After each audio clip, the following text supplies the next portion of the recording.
The reason why we're asking why is The Dark Knight not been matched is because we are assuming that The Dark Knight is the best superhero movie.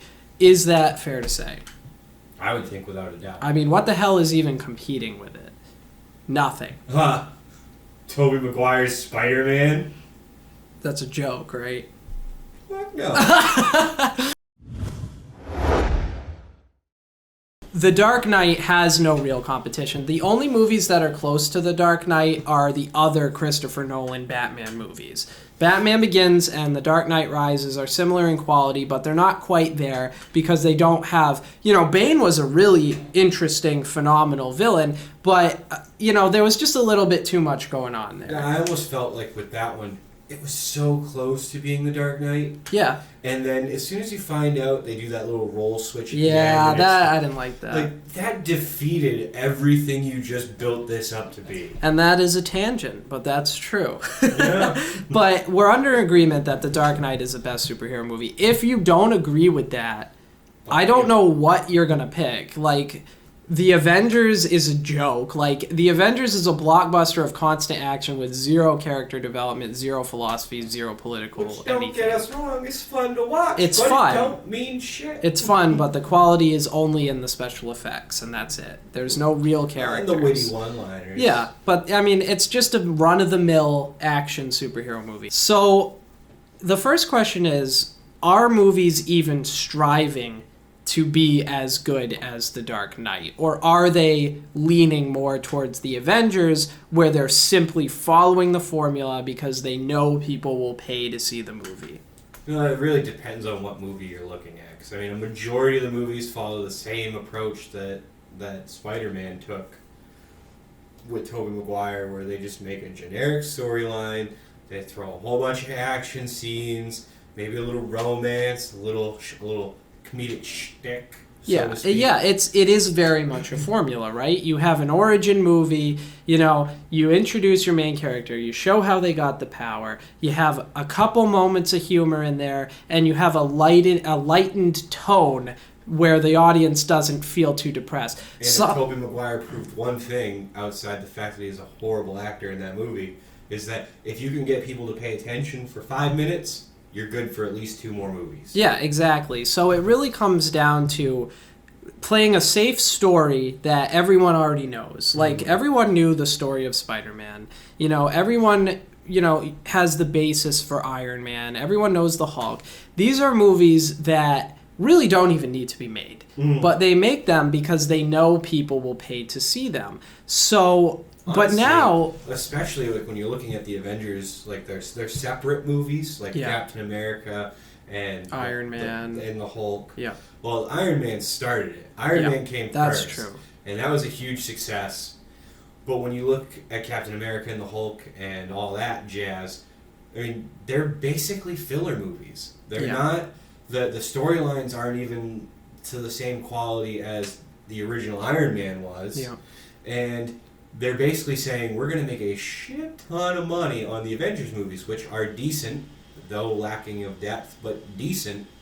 So they figure, in between these installments, we're going to pick up an extra $500 million here, here, and here by doing the Hulk and Captain America. How weak is Captain America's storyline when in his own movie he has to share it with all the other Avengers? Yeah, that is kind of weird how they ended up doing that, but it really is coming to a point where Marvel finished introducing all of the characters. So Marvel, we already know who Iron Man is, we know all about Captain America, we know about the Hulk. And it really comes to, now you could, if you wanted to, you could try to make The Dark Knight. You could do an interesting original plot line, using some elements from the comics, but try to make it very, very deep and make the viewer think philosophically and think about the things that are really going on. But instead, they're simply putting everyone together, very closely following the comics, and making a very simple action movie. And, there are a ton of people who want that. Especially with The Dark Knight breaking through. Because, the original Batman in that trilogy was really good, but Dark Knight was the breakthrough, the sledgehammer through the wall. The Dark Knight was where it was proven that a superhero movie can turn into a real epic. It can be a real dramatic experience. But the problem is, it's become such a cash grab that studios are not willing to even attempt these types of things. I mean, look at Thor. Thor, of all the Avengers, probably had the best potential to take that plunge like the Dark Knight did. It doesn't even necessarily have to be dark and dreary. No, like the tone can stay light, but I want to know about the character. I want complexity. I want to believe they're a real person. I don't want to think of them as a simple person who has one goal and that's all they need to worry about. I want depth. I want a lot of different traits conflicting with each other. I want moral conflicts. I want philosophy. See the motherfucker's inner pain. Yeah, I really do, though. I want real characters, and I want to think. I don't want to sit back with my brain turned off and watch people hit each other for 2 hours. I mean, think about it. I mean, like, with Thor, you have Thor and you have Loki.